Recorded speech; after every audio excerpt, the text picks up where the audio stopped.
Hey everybody, it's Richard. Before we get started, please rate and review the show however you can. It takes just a moment of your time and it makes a difference for the show and for me.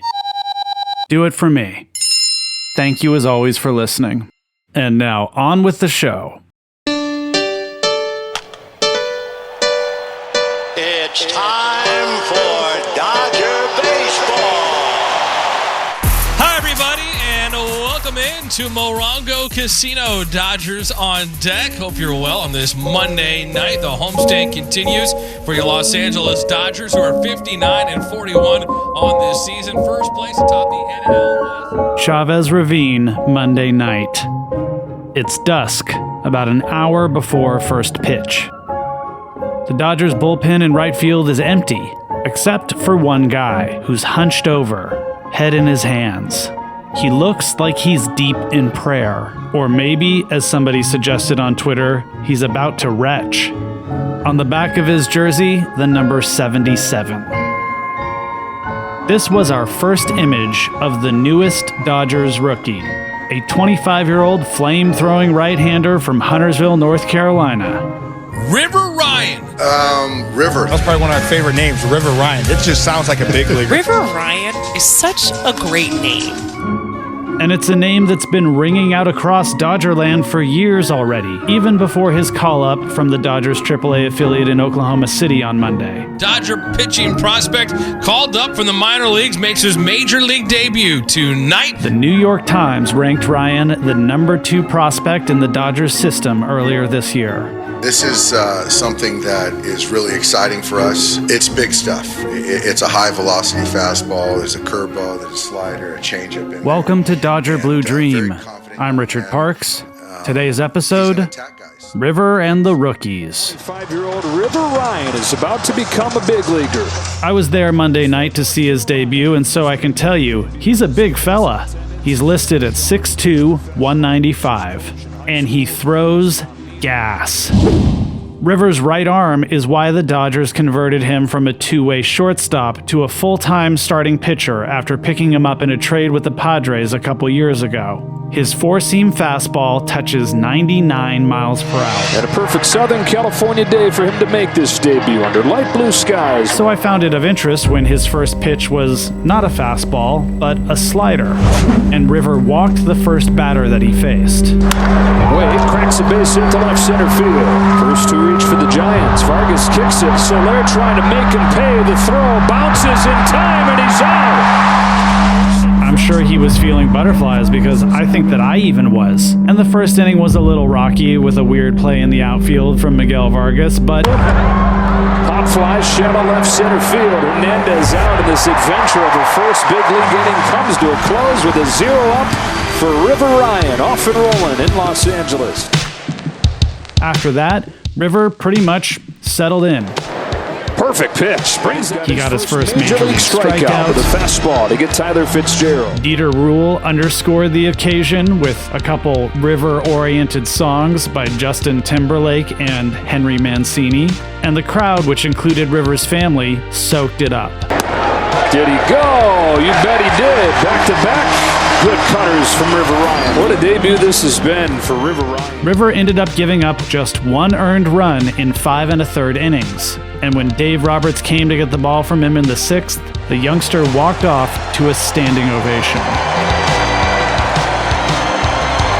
Which he deserved. I mean, imagine getting a phone call, "Hey, you're coming to LA today to make your first start in the big leagues in front of 50,000 people. And against Blake Snell, by the way, the reigning NL Cy Young winner."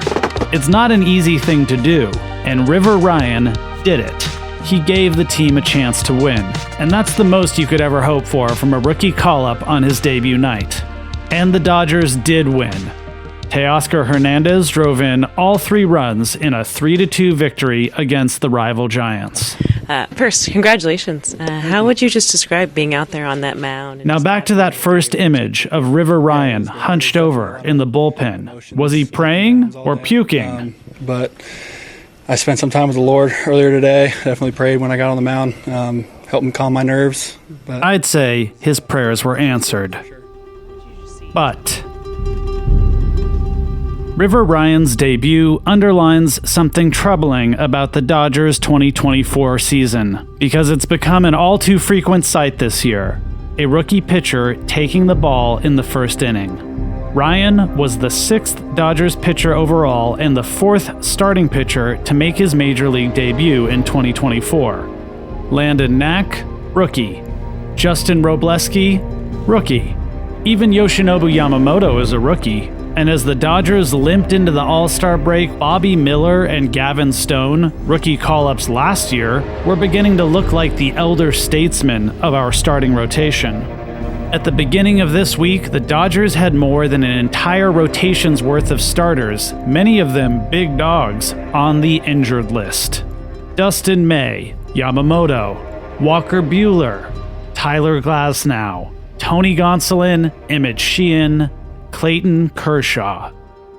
Sounds like a really good starting rotation and then some.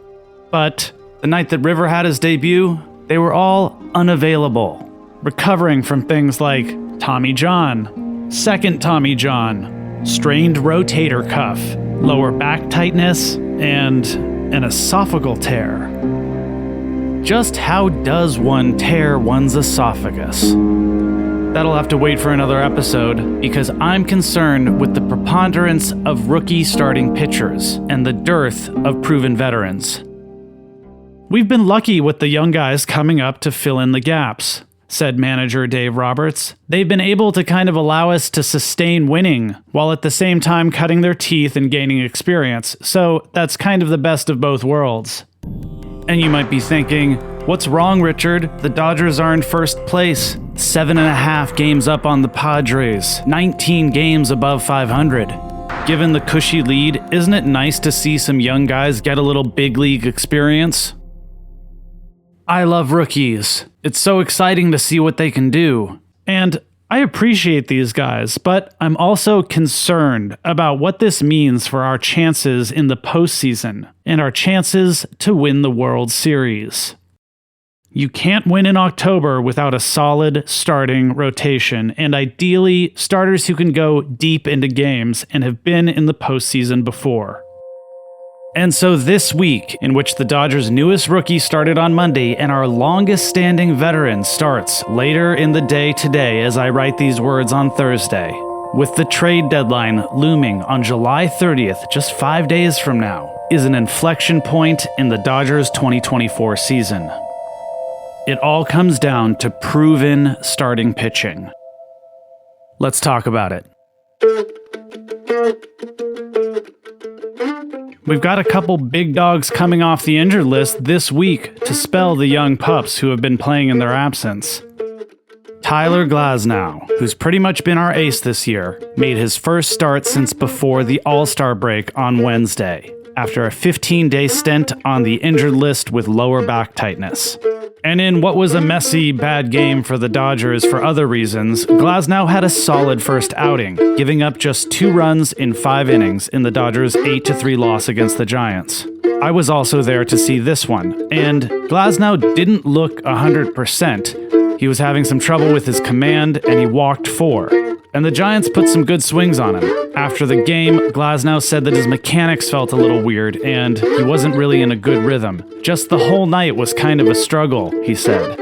And this isn't the greatest sign, given that we DFA'd James Paxton, aka Big Maple, our only veteran starter who stayed healthy all season, to make room for River Ryan on the roster. Glasnow is kinda the one proven guy we have going right now. I mean, Gavin Stone's been having a great year, but he hasn't gotten close to pitching in October before. He isn't proven.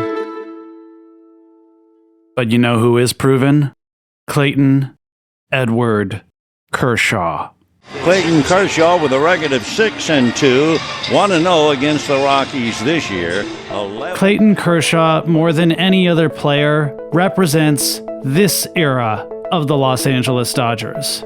Kershaw is a 10-time All-Star, a 3-time NL Cy Young Award winner. He's the 2014 NL Most Valuable Player and a World Series champion with the 2020 Dodgers. There's this image that you see a lot online in Dodgers communities, and it's an image that's seared into the brains and memories of every Dodger fan.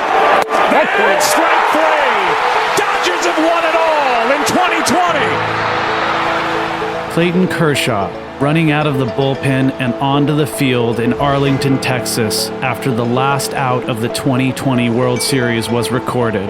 The smile on his face, the fulfillment of a lifelong dream, he opens his hands and looks to the sky.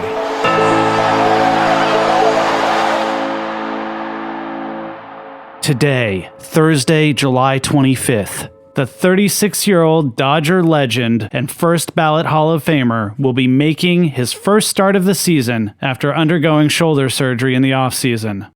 And I'm so excited to see Kershaw back. But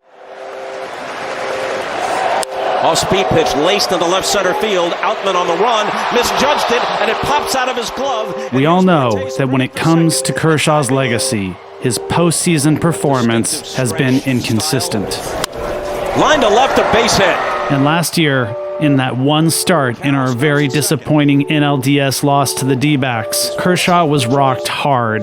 Driven to deep left, back, way back, and off the wall. He didn't even make it out of the first inning. He's had a rough time before in the postseason. This has to be the worst of all those outings. And of course, there are those who question our 2020 World Series win because the season was only 60 games long. We don't know how Kershaw will pitch coming back from his first major surgery of his career. We do know that his fastball isn't even reaching 90 miles an hour in rehab starts. And, of course, you can't expect him to be the pitcher he was in his prime. Who knows? Maybe this is it for Kersh. Maybe he just can't quite hack it in the big leagues anymore. Even the greatest of all has to hang it up at some point and let the kids play. And no matter what he does when he comes back, he can't do it on his own. We, of course, all hope to see some moves made before the July 30th trade deadline to address our starting pitching needs. But in the meantime, I'm going down to Dodger Stadium to watch Clayton Kershaw pitch. For us longtime Dodger fans, this is one of the most important narratives of this season. We all want to see Kersh come back strong. And more than anything, we want to see him win. So Kershaw's return this week seems to represent something bigger. Something that is both important for this season's success and important on a spiritual, philosophical level for what this player deserves and what he represents for this team. And yes, our Dodger Blue dreams. A link to Vin Scully, to Sandy Koufax, to a time when pitchers hit for themselves in the National League, and a bridge to the future, a vet coming back to step in with the rookies today, and a man of God. So, let us pray. Or whatever your thing is, do it, and let's see if we can get there this year together. Jesus, I like him very much. I asked Joe Boo to come. Thanks for listening.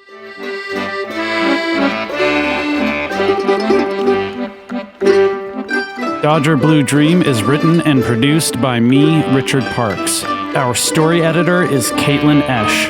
Original music in this episode by William Ryan Fritsch, Jonathan Snipes, The Blasting Company, and by me. Please rate and review the show however you can. Tell me what you think. Thanks again for listening. See you next time.